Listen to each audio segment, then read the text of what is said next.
Making Majora's Mask, Part 2. With the mask assembled, sanded and primed, I mask off everything but the eyes and spikes. I start off with a warm yellow tone on the eyes and spikes. Then with a red, I airbrush the borders of the eyes, and hand paint the green irises. Then I hand paint a black border around the irises. With a stencil, I paint the pupils. Then with light green, I add some highlights around the eyes. I mask off the eyes, and one by one, I add the second tone to the spikes. First red, then green, then blue. Next, I paint the purple section. Then the red section. When the base layer is dry, I go in with a black wash on the red and purple sections, which I stipple out with a sponge to create some weathering and shading.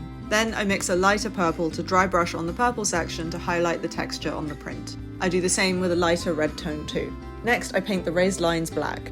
When the paint is dry, I unmask the eyes and spikes. It's looking great, but there's a few more details to go. I make stencils to mask off certain areas and paint in the white lines. When I take off the stencil, I go back in with small brushes to clean up the lines. Then I keep going, masking off areas where the white lines need to be to paint them all in. For the yellow triangles on the forehead, I paint them white first, so that when I go in with yellow, the colour pops more. After I've removed all the masking tape and cleaned up the lines, I add more black wash to these sections to make them fit in with the rest of the paint job. And after spraying the whole mask with a sealer spray, my Majora's Mask prop was finished.